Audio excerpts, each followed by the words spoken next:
Greetings. Greetings, everyone. It's Uncle Vigilante, Uncle V.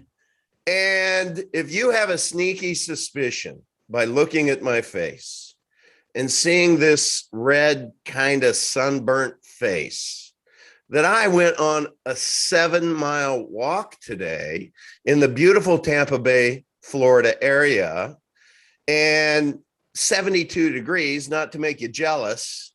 And my voice sounds a little raspy, like I may have consumed 2 cigars on this long walk. You would be right. So forgive me if I give you one of these every once in a while.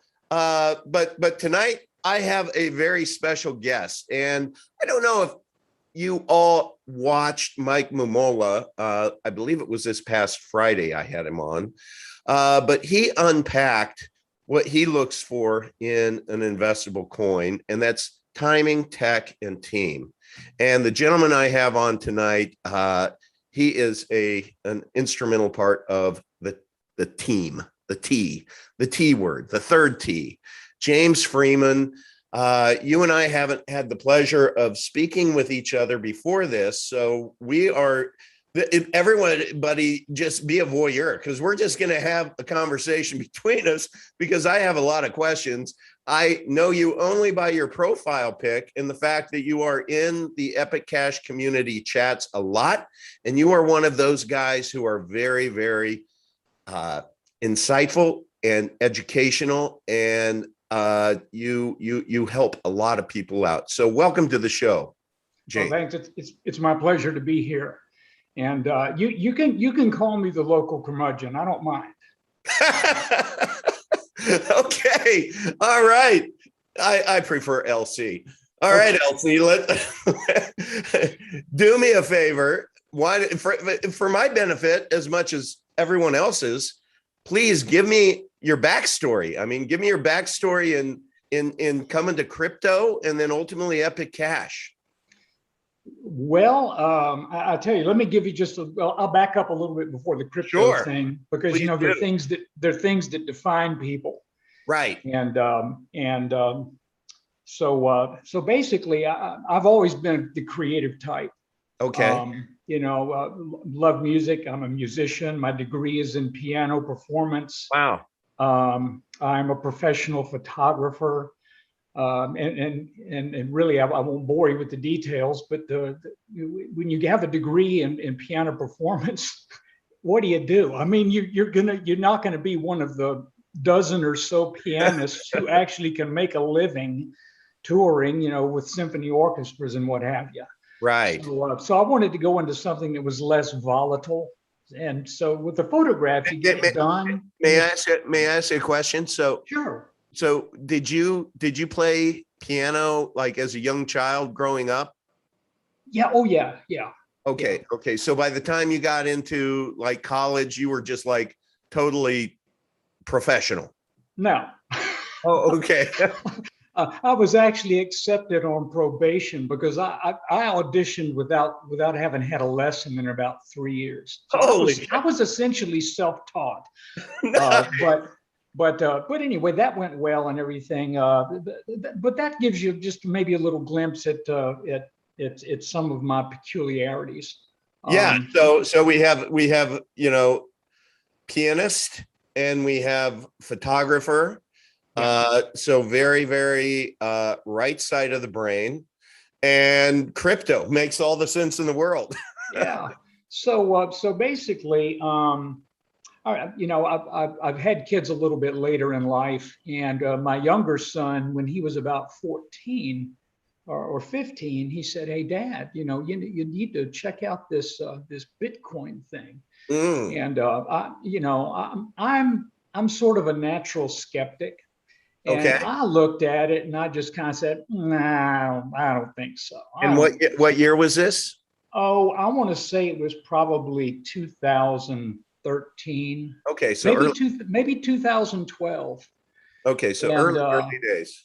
Yeah, early, and I did nothing with it. I wish I had listened to him, but it's hard for a father to listen to a 13-year-old kid telling him what to do. Of course, they're downstairs playing video games, eating Cheetos. They have Cheetos in their bedhead in underwear, but they're just, Right. yeah, Dad, crypto, buy Yeah, Bitcoin. buy some, Dad.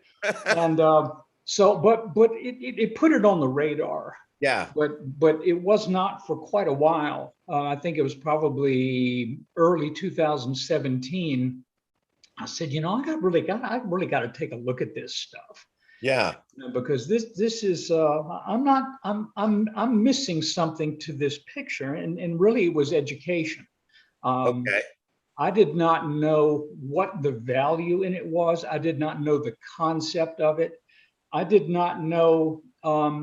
I was not aware of the dire need for something such as a cryptocurrency in the modern day world. I was just thinking, you know, it's not an accident that the Bitcoin white paper came on the scene when it did. It was right when all the banks were about ready to go belly up, and you know, it was financial turmoil. Very much and so. Even before that, I remember remarking to my wife, we were looking at our investment accounts on Charles Schwab, and I looked at it, and another thing that's peculiar about my nature, I like to kind of reduce things to the barest essence. Okay.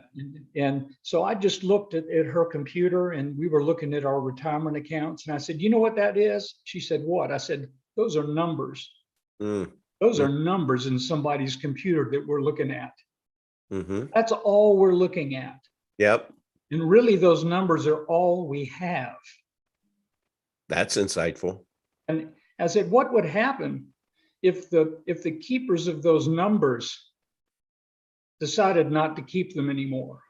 Oh, wow. Or some calamity or some natural disaster, any number of things. We're trusting somebody that we don't know to keep that number and to maintain the integrity of it. Now, you know, there are forces at work in the market to where, you know, Schwab, they don't want to go belly up. They don't want to mess things up. So, I mean, there are reasons why they want to get it right. Yeah. But it was like, all of a sudden I was looking face to face with this centralized financial beast.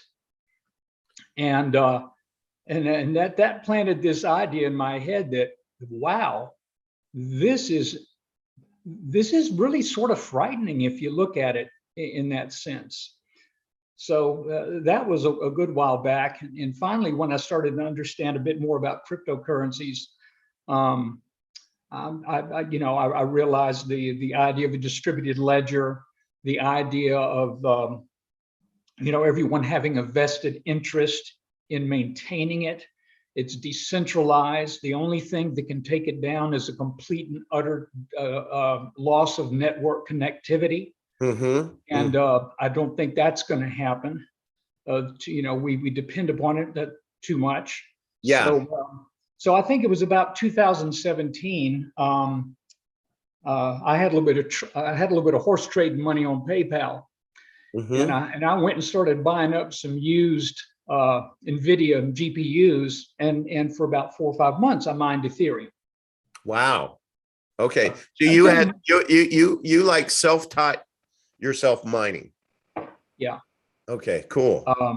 And I didn't mine a lot because it was starting to take off then. It was getting into the $250, $300, $400 range, as I recall, when I was doing it.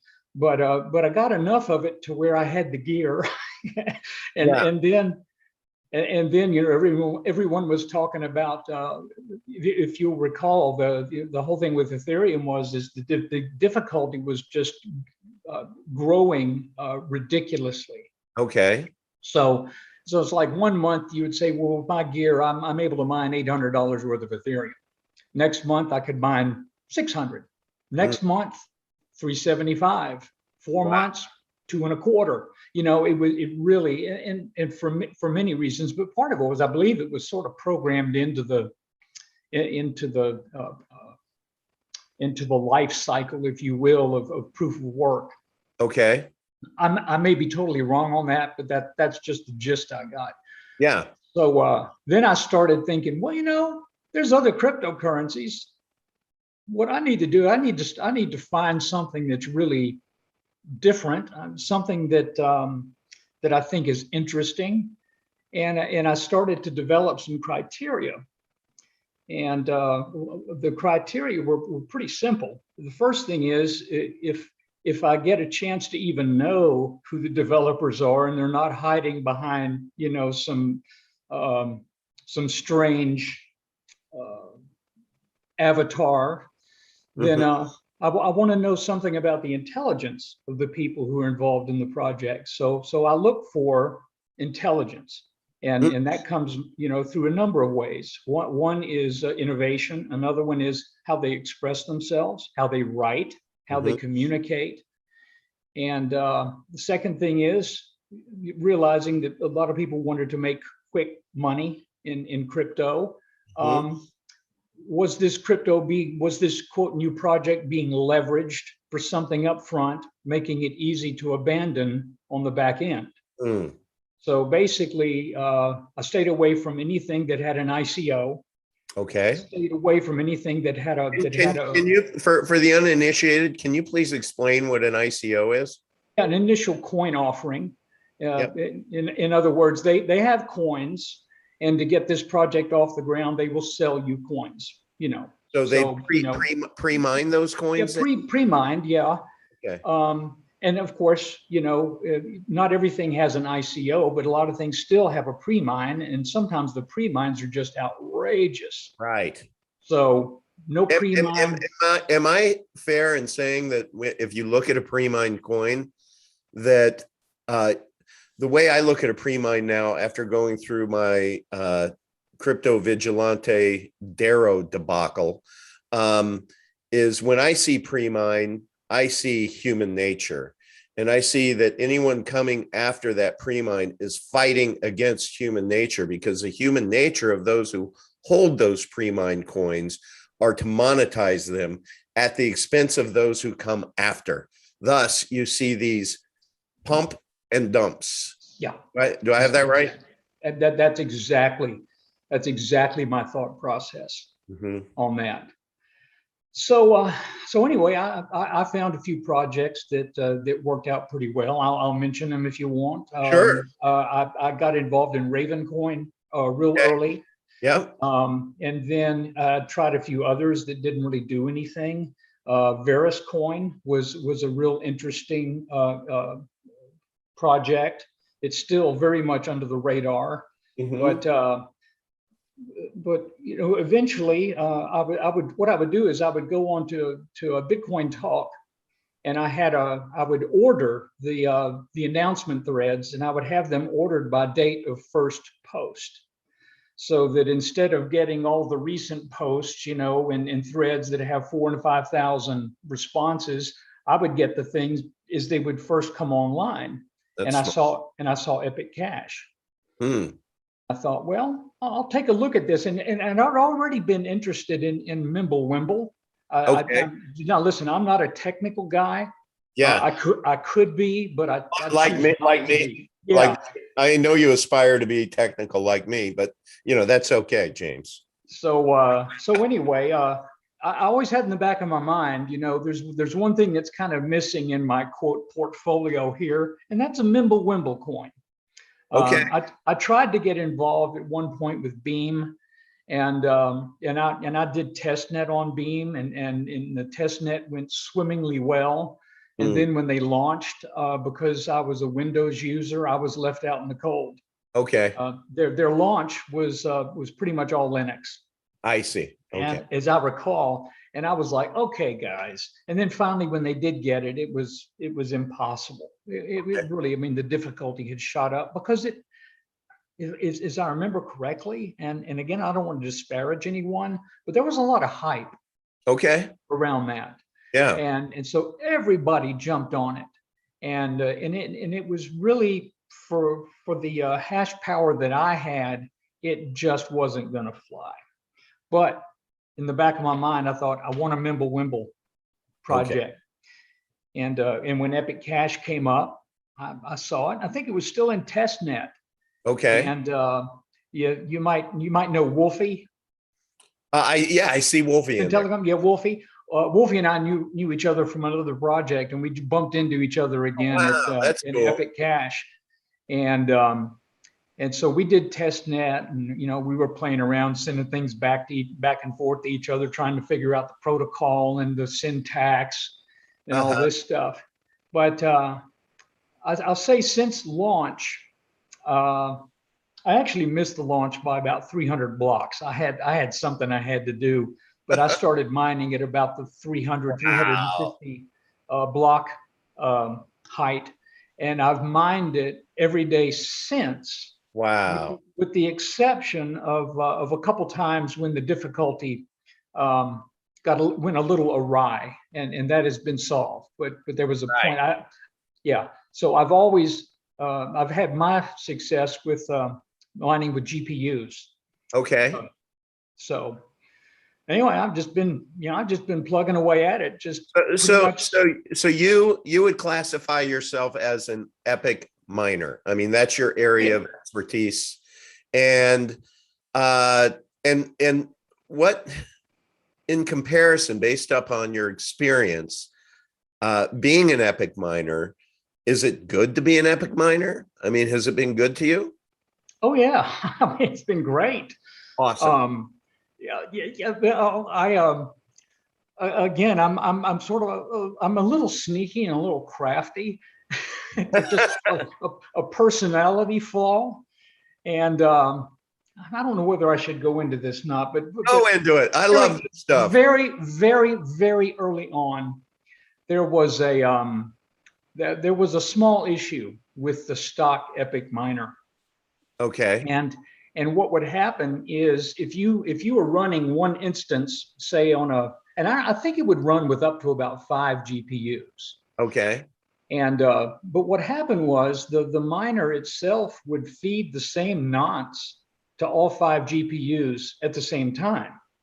So if you had a 5 GPU rig, those 5 GPUs were acting in absolute parallel. We're solving the exact same thing. So you were really just using one GPU effectively. So what I did was I had a bunch of 1060s and 1070s, and when I learned that, I said, well, I'm just going to run a boatload of instances, and I'll use one instance per GPU. Nice. And it's like I had a big farm that was based on 25 1060s and 1070s, but they were doing the work of about 150 or 160 GPUs, as far as the current state of affairs. Now that was solved pretty quickly. That was addressed, and they had an update to the miner.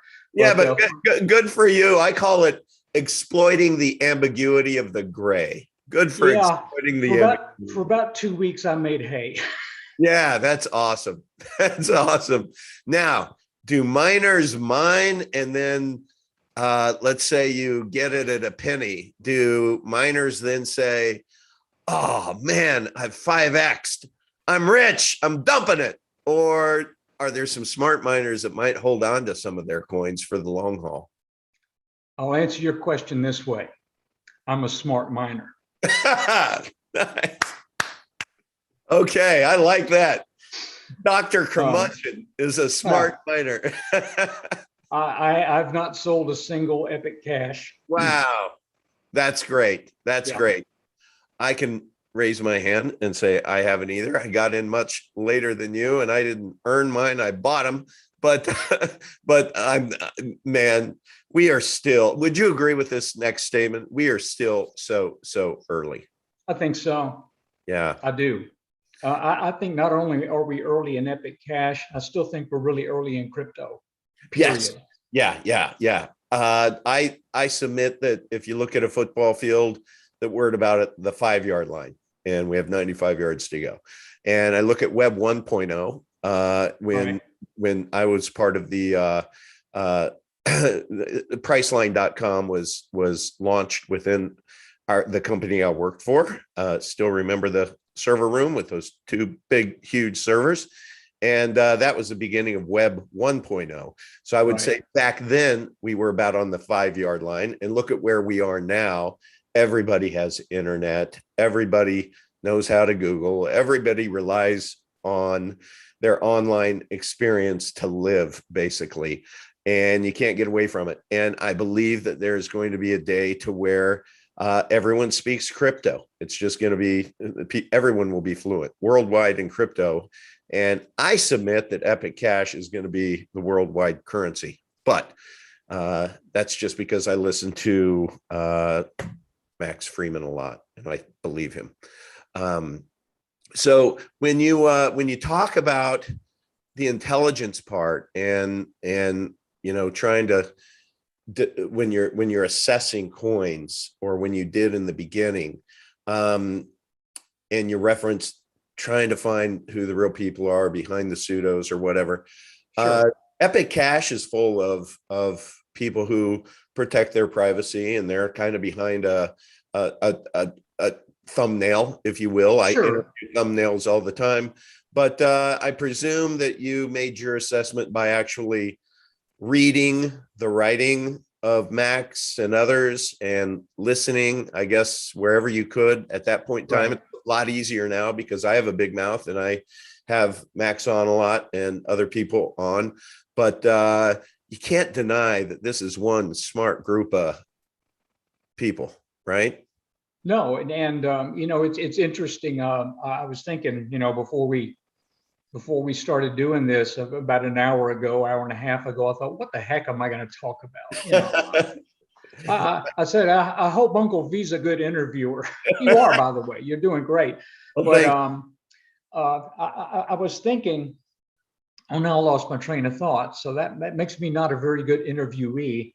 But no, I was thinking about the community-driven projects, and how there's a little bit of a blessing and a bane to that. Yeah. Yep. It is community-driven. It's volunteerism. It doesn't have as much structure as maybe at times I would like to see, and sure. Again, that's me personally. That's like you guys have you've seen me complain in the channel about stop doing that. Just that's just me. Life is short. Look, here's the deal. Life is short, and when you're 64, it's even shorter. So I just want to get there. Yeah.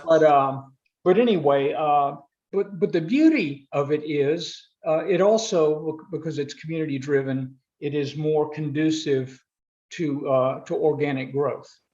Right. I think hyped things that are over publicized right out of the gate often fail, because what happens is you get a lot of interest, and that interest, let's say if we're just talking about the value of a coin, that interest, that thing pops out of the gate and man, it goes great guns. Yes. But it can't do that for very long. No. Eventually, it starts this cycle of decline as people just see one wave after another of buyer's remorse. Indeed. But with something that has an organic growth, you just kind of sit back and say, let's see what happens. Right. This has taken me a long time to kind of arrive at that conclusion. Because I haven't been part of crypto for even a year at this point in time, and I have lived through the crypto vigilante newsletters and how they advocate for certain projects and coins, and how that the communities, are relying on others to do the thinking for them. And I see those communities grow based upon that hype. And what I observe is that they may get into those coins, but they're getting into these coins, and inevitably they all seem to be pump and dumps. They just do. And what happens is these communities that grow so quickly, all of the sudden, when like I got a lot of people into Pirate Chain. I got in at 375 before it spiked up, and I drank the Kool-Aid, man. I believe Jeff Berwick when he was saying this is going to 50, this is going to 500, this is going to flippin' Bitcoin. And I'm sitting there being passionate with my friends and family when it was at $15 saying, get your ass in there. And now who feels like a jerk, right? Because they get in and then boom, the bottom falls out. And it's never going to get back up there ever. I believe. I think it's seen its day. And sorry if that offends some folks, but that has taught me, that has given me the tuition of recognizing that organic growth indeed is the right kind of growth. And when Max Freeman says, I don't like to talk about price because price is a lagging indicator, now I'm starting to get it. It's like in the last freaking, what has it been?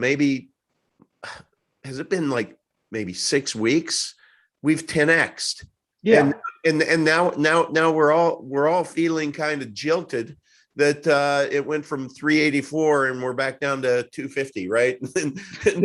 and it's 10x in the last 10 weeks, guys. Right. And we haven't even started. This is all organic. Our community is only, now it's gloriously 1,600 members in the Epic Cash community. Yeah. We are an undiscovered coin.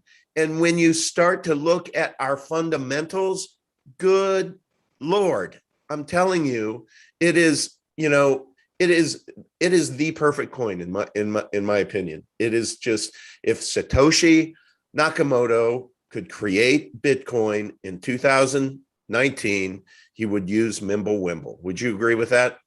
Well, I mean, I don't know who he is, but for the most part, I would say, yeah, I think that it certainly fits the spirit, right? And I think the underlying thesis is supported by a Mimblewimble protocol. That's right. That's right. And man, the other thing that I'm finding is it's attracting such really, really good, solid, smart people. I mean, business people, people who've been around the block. I mean, it's just not a bunch of people that are in the chats going, win moon. You know what I mean? And people are adding value. That's why I'm loving my commitment. By the way, the reason why you're on and why others are on is because after my interview with Mike Momola, I loved it so much. It was an hour, it was bite-sized, and I was like, you know what? There are so many great people in the Epic community. I want to make it my mission to attempt to get one person in the community on my show every day. I may not be able to do it every day, but I double up. Like today, I'm doubling up. I have you on, and then I have Captain Pie on at 7 o'clock. And I think the more I do that, and the more people get to know people like you, the more that they're just going to feel involved, grateful for being part of something special. I mean, here you have all of this mining experience, and you haven't sold a frickin' coin yet. That's astonishing.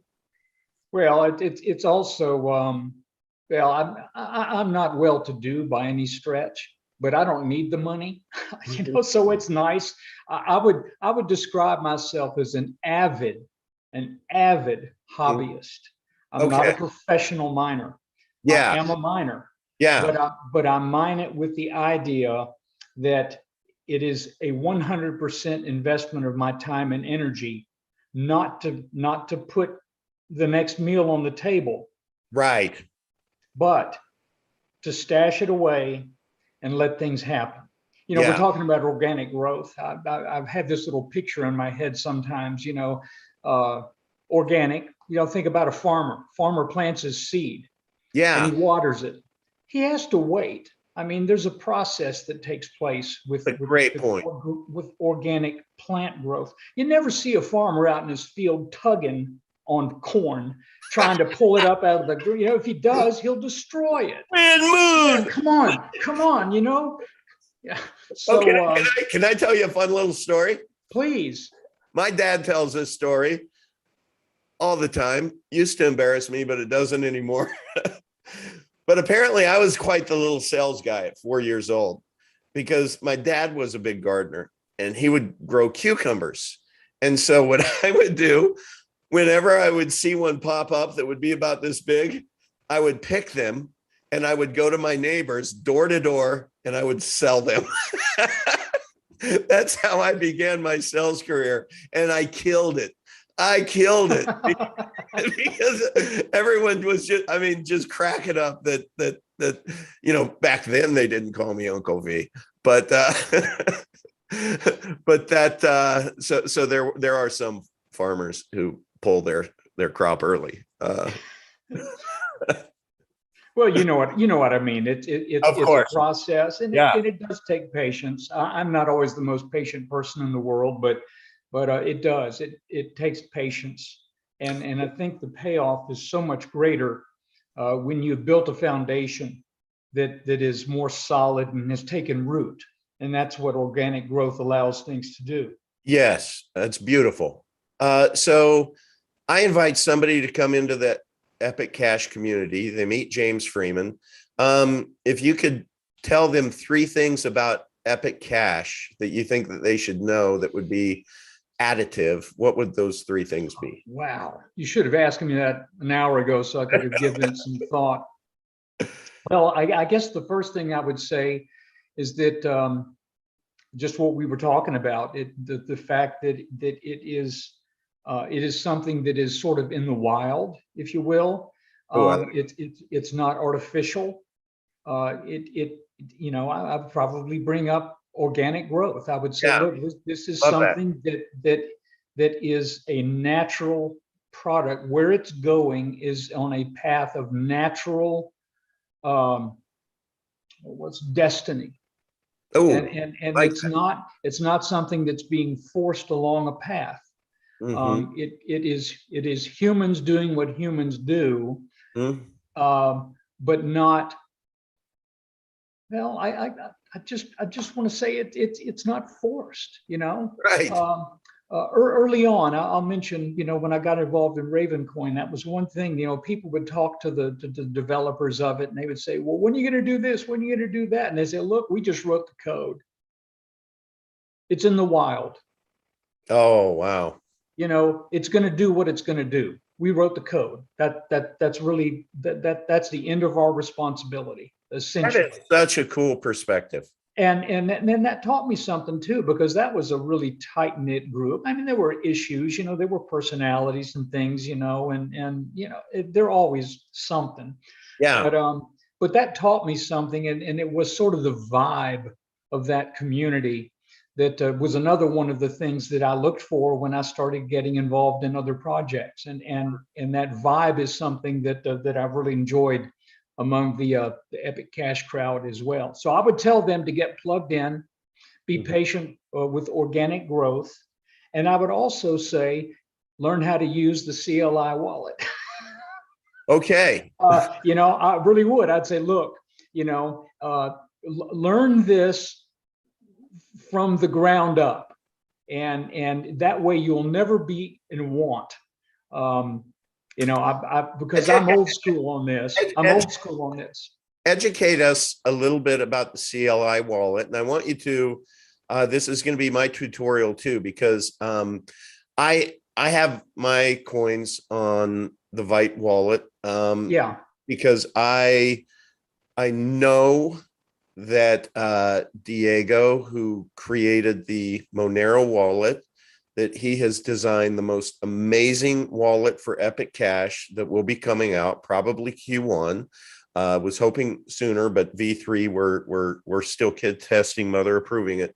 But it is going to be the most amazing wallet. So I have just been like, okay, I'm just going to wait for that. And I looked into the CLI wallet, and I believe that's the one where you have to mess with your nodes or something on your modem. Is that correct? Yeah, well, I mean, it depends, but basically the CLI wallet is in essence is the backbone even to the GUI wallets.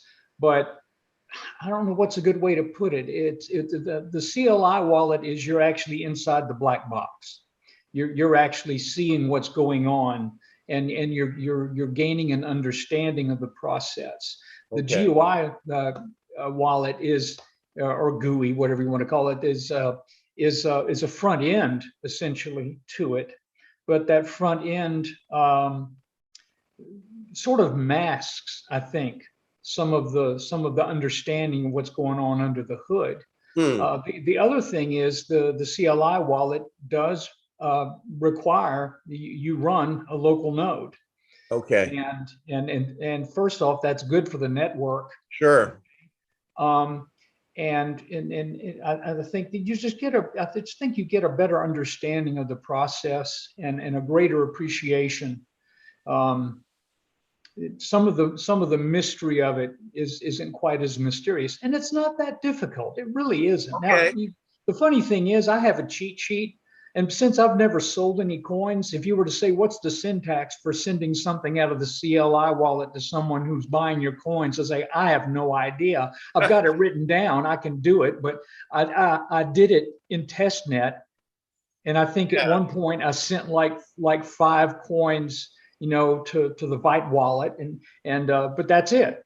I Yeah, just to play around, but for the most part, the CLI wallet and your own local server or local node are bulletproof as far as my experience has gone. okay. They've never failed.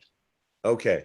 Okay. So, No, that's good. That's good. And it's one that I have flirted with and gone into weekends saying that I'm going to do it, and then I go on a cigar walk and a football game.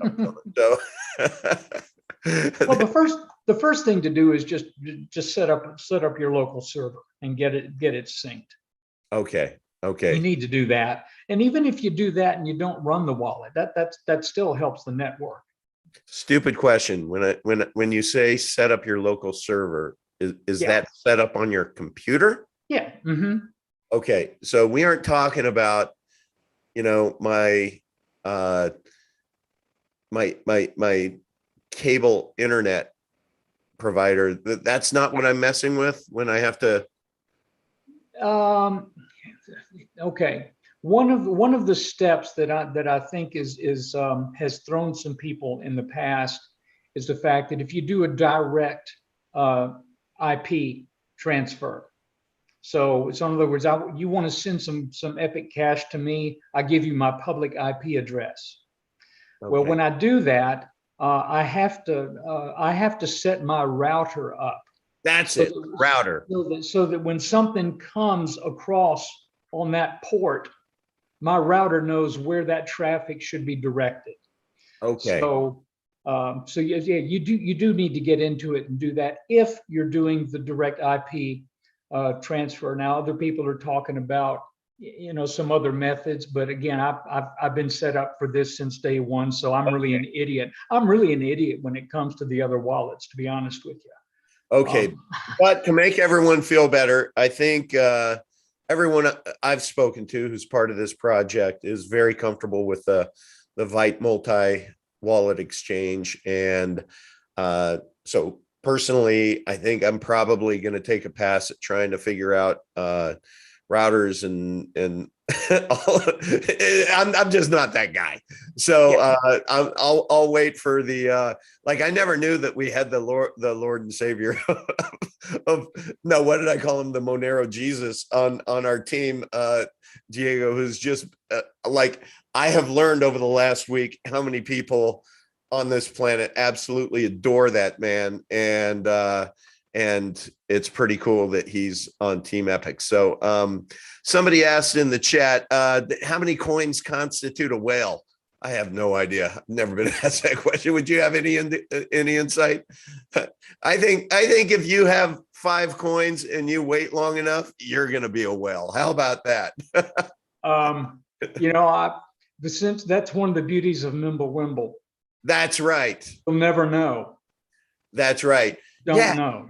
Think about that. Think about, I can't remember the name of the service that surveils the Bitcoin blockchain, but there's a literal, company that is like $1 billion company that just watches and assesses and sells that information to be able to see, whenever you hear, looks like the whales are coming onto the blockchain and they're blah, or they have the whale alerts, right? You can't do that Sure. with Epic Cash. No. With Mimble. You're invisible, guys.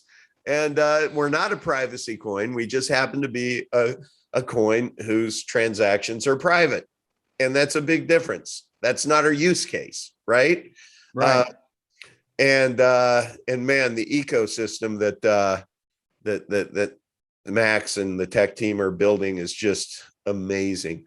I'm gonna read, let's see, file transfer. This crypto sometimes could make the dollar super strong because every day I wake up, there's a new all-star crypto to invest. It makes me think of, at least there isn't a new dollar or physical gold. Okay, MS, I don't quite understand that, but that's okay. There's a lot I don't understand. But yeah, this morning I was listening to I like listening to Anthony Pompliano, his podcasts. He's total BTC maxi. Sure. But he was interviewing a guy in 2018. He republished it because I guess he felt it was timely to be able to educate newbies on Bitcoin and give them the macro point of view. And this guy he interviewed was really, really good. I'll give him all the credit in the world. And I learned a lot. As a matter of fact, I'm having it transcribed so that I can write my own article, because Captain Pi has you know, I just love what he does. And I thought, you know, I can write an article too, so that it can make sense to me. And I loved what this guy was saying. He was talking about all of the positive attributes of Bitcoin. And when he was saying all of these things, Max's voice kept coming into my head because he says those same things. But then it was so funny, the verbal jujitsu that he and Pomp had to do on all of the negative attributes of Bitcoin or BT, Right. and how they have to, you know, make excuses for it being a surveillance coin, and they have to make excuses for its technology, you know, being so archaic and obsolete, you know. And so it's just going to end up being a good article that it's like on all the positive attributes, you just substitute Epic Cash every time he says Bitcoin, and you know, it's a pretty good interview. So what are we missing? What are we missing? I know we had we had a half hour, and we're at 45 minutes. What are we missing, James? Oh, I don't know. You know, you're talking about Bitcoin. You know, obviously it's massive, but really the virtue there is it was first. Yes, I think that, you know, that's pretty simple. You know, whoever lays the first mile of railroad track has an advantage. They get to sort of set the gauge. right. And but again, I think this is still really, really early. You know, I talk to people about cryptocurrency, and I still think of course, maybe it's because I'm talking with people who are more my age, but there's still a lot of skepticism. There's a Sure. lot, just a Ponzi scheme. Oh, that's nothing. It's magical internet money. And I'm not talking about just you know, Bitcoin or BTC, but you know, just in general. I'm like, oh, guys, you really haven't looked at this, have you? I know you haven't looked at it, because I was thinking exactly like you about 6 or 7 years ago. And then when I started to look at it, I said, you know what this does? This takes the centralized demand that I place trust in other institutions and in other governments. And I, with Epic Cash and with crypto in general, but Yeah. Epic Cash is by far my largest holding in Yeah. cryptocurrencies. It insulates you. It is an insulation Yeah. against the failure of governments and institutions. And when people start realizing, and I really, really think just in the last 30 days, people are, this is coming home to roost. You cannot run the money printer like our government has over the last 2 years, like they have, and not experience inflation, if not soon to be hyperinflation. Just go to your grocery store, go to your gas station. I mean, everything is starting to become so expensive. So that means that green cash that you may be hoarding, or I know someone in the chat says every day there's new crypto. It can feel like everything's getting diluted. Sometimes it feels like it's too much crypto competition out there every day. And there's a new, oh no, I'm sorry, that was not the one I wanted. I'm saying there's so many cryptos, it makes me want to go back to the dollar and physical gold because I can count on it. Well, I'll give you an out on the physical gold. If you want some, I think we should all diversify and have some. But that dollar, the real number that's out there, you know, $100, if you keep it in the bank for a year, is going to have the purchasing power of $85 the end of next year. That's where we're talking 15% a year is where it's going. So I guarantee most of us do not hold jobs to where we get a 15% raise every year just to keep even. So with cryptocurrency, Epic Cash in particular, you have an appreciating asset, and it's inflation actually serves us well. So, you know, that's why I keep as much of I keep as little of the green stuff as possible these days, because it's just it's just going to be inflated to zero. I mean, it happens. It has happened with almost every currency ever created. And, you know, we're following the same trajectory. So Epic Cash is definitely, look, it's $250 right now, right? Go buy $100. Go buy 25 Epic. Go buy 100 Epic, 1,000 Epic, whatever. I have been tipping my groomer in Epic Cash for about 4 months now. Really? And she just had her second child, and she is such a great person and human being. So you know, when you're in Epic Cash, it's kind of feels like Monopoly money. So it's probably stupid how much I tip her, you know, but she was so cute. She reached out to me the other day and she says, "Oh my gosh, have you noticed Epic Cash lately? Have you noticed the price lately?" I'm like, yeah. Well, I think we've all noticed. You know, it's. I just want to say one more thing too, and this, you know, I mentioned when we first started that I like to try to simplify things. And if you know what an Erlenmeyer flask is, it's found in a chemistry lab. It's one of those flasks that's skinny, and then it goes down to the triangle, you know, to the conical, inverted conical section. But I like to put things in that Erlenmeyer flask in my head and boil it down to the last little drop. Okay. And in doing a thought experiment like that, for people who might be looking at Epic Cash right now, and they might be thinking, well, you know, I don't really understand this Mimble-Wimble thing.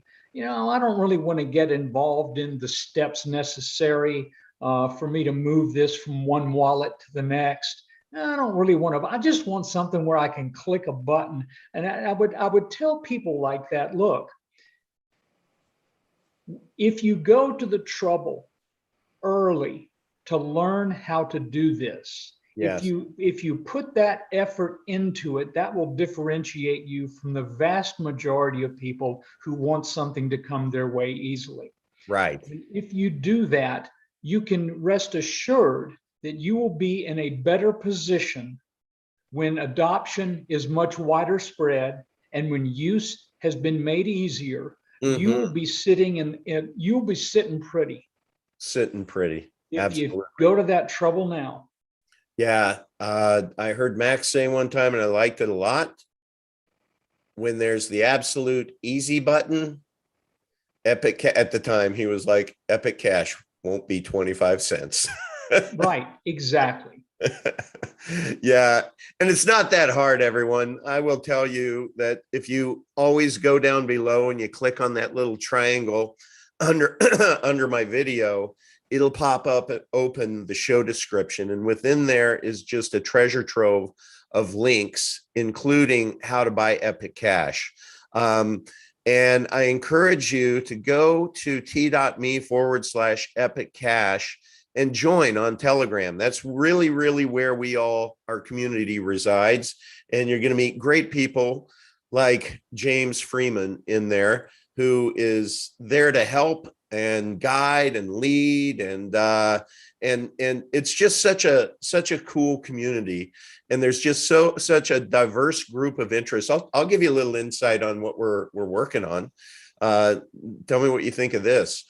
Is we're going to work on a bot that when people come into Epic Cash, we're going to ask them a series of like 10 questions, like rate yourself as far as, with crypto experience, brand new, moderate, expert, whatever.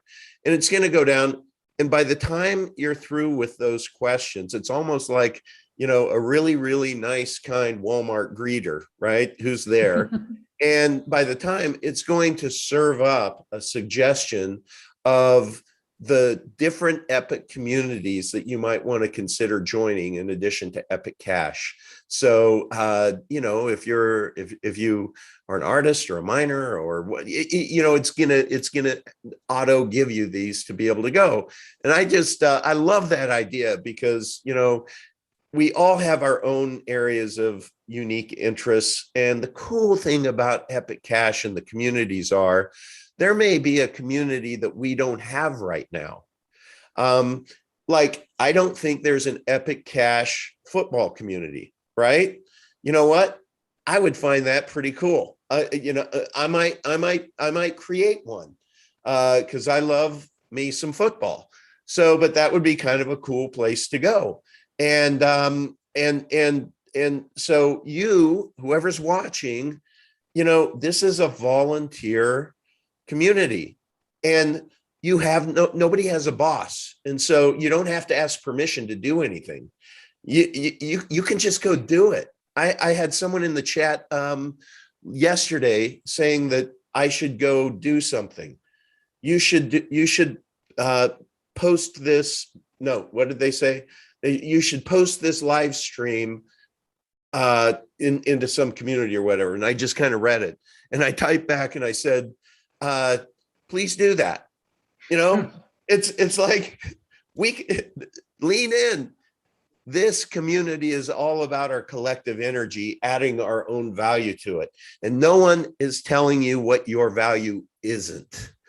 That's different than what your value is. You know what your value is, and nobody's suppressing that. You can kick butt in this community. It is still so small.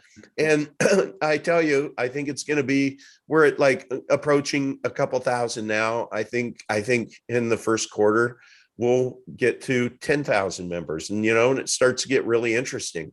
But what we want to do is we want to fight with all of our might what seems to happen in these other communities, to where they start eating their own, they start ankle biting each other, they start all of this divisiveness. And that's why we're thinking about things like having that bot that asks the questions and gets you, aligned with like-minded people, gives you some suggestions of where to go. Because there's a place for everyone in Epic Cat, in the Epic Cash community.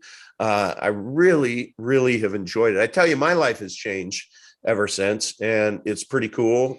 I've gotten, all of my daughters hold Epic Cash now. I have 4 daughters, and my one daughter, Alex, she entirely changed her business model from Twitter art to she's created Epic art. She transacts only in Epic Cash now. And and I have a different relationship with her right now. I love football, and I love this one podcast, my favorite podcast. It's the Buccaneers Observer. Shout out, Buccaneers Observer. I love you. It's a husband and wife team. And I tweeted out to them tonight. I said, if you download the Vite wallet, multi-exchange wallet, and follow these directions, I will send you 100 Epic Cash. And then I gave a link on how to do it. Now, these guys don't know Epic Cash from Adam, I imagine, but I'm sitting here thinking, I want to support these guys. You know, they do an awesome job. So I am creating, I'm suggesting that they create a use case. You know, why don't you let people know that if you like what we do every week, we put a lot into this. Well, we accept Epic Cash, donations. And I think that's pretty cool. And I hope they do that. And if they do, I'm going to ask the community to everybody send them a couple Epic Cash just to say, hey, good on you, But that's what we're all about, man. Just a beautiful community. Thank you for being in the chats and helping people. And again, you got that curmudgeon-y old, that is your profile pic. It's great. Look, I'll say I'm actually a pretty easygoing guy, okay? but I have this one. I have two pretty serious. Well, you could ask other people. I'd say more than two, but I have two personality flaws that are obvious. One of them is I tend to see where things are going to break first before I see how things are going to work. So when I walk into a situation, I'm like if a buddy says, hey, I got an idea for a business, and he explains it to me, usually the first words that come out of my mouth are, well, let me tell you where your first 2 lawsuits will come. Oh, that's great. And it's not that I'm saying it's a bad idea. It's just the way my mind works. Yeah. So I'm pretty easygoing. I like to smile. I like to laugh, but I just got this thing where flaws just stick out at me. And so, and life is never a perfectly smooth journey. No, rarely. So I ask the people in the community to please forgive me when I get on one of my little jags and start ranting about stop selling this for so cheap. Don't you see what's going on here? But anyway, yeah, it's been a great experience, and like I said, if I look out over the whole landscape of the last 5 or 6 years that I've been involved in cryptocurrency, Epic Cash, I think has been the best experience I've had. Well, that's awesome, and thank you for coming on the show and sharing that with us. And I will actually. I'm going to really enjoy reading your communications in Telegram now that I can put a face with the name. And okay, whatever floats your boat. No, it's cool.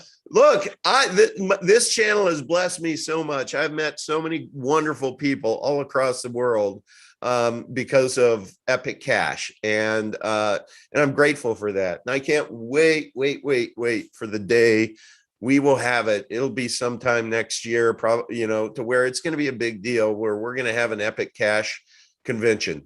It'll be in Miami, and lots of advance warning, but advance notice. But can you imagine, several hundred, 1,000 of us down there that all have Epic Cash, flowing through our veins, and just, because I believe now, I know you're not supposed to make price predictions, but I'm going to. I think Epic is going to be $10 by the end of the year. I'm holding to that. I think December is going to be amazing.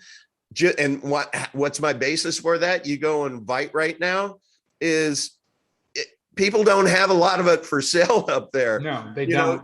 You literally, someone can go buy, you can buy, somebody with $100,000 could buy, would it be, no, how would that be? It's like there are, I was looking at it earlier. It's like for the coins. Yeah, here it is. For the coins that are available for sale under $5, somebody with like a Bitcoin, little over a Bitcoin could go buy all of that. And then you know what? We are at all-time highs because there's none for sale. And so when people look at coin market cap and you see that we're down at 212 or whatever, we are not.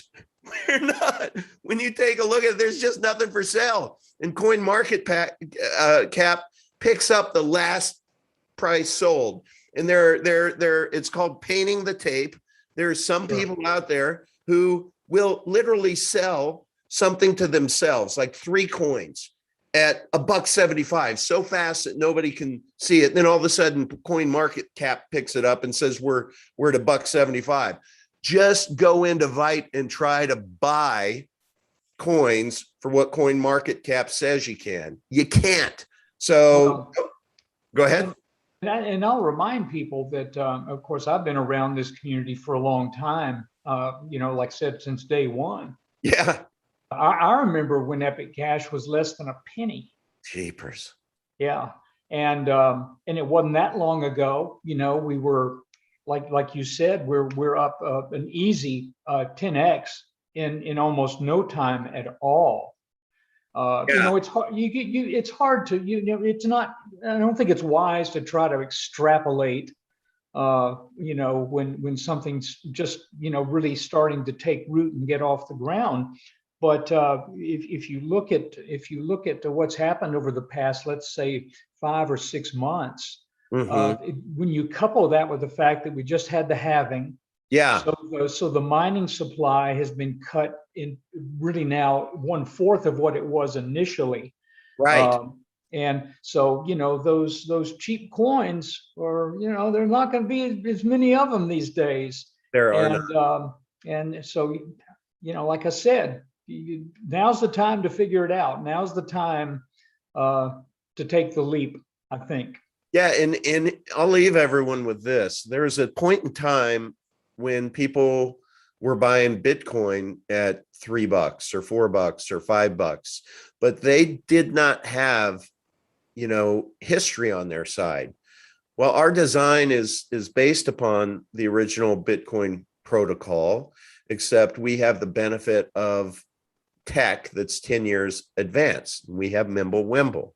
So when we say we're Bitcoin perfected, we're as Bitcoin perfected as our current technology will allow us to be. It is what, if Satoshi were gonna create it today, he likely would have designed it and created it just like Epic Cash is. But so we know where this coin is going to go because of the scarcity.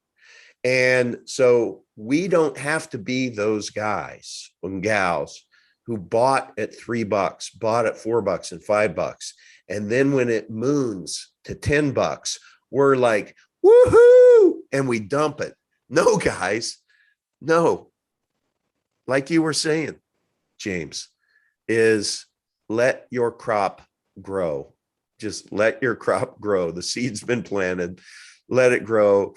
And there's going to be a full harvest. And guess what? When there's that full harvest, you don't have to pick it all and eat it all. You can just pick a little at a time, and be very fulfilled. I guess that's the right word. So, okay. Well, thank you very much for joining me. This was a pleasure to meet you, and especially on short notice. And everyone in the chat, thank you. It is 6:34, and guess who's going to be back at 7 o'clock with Captain Pie?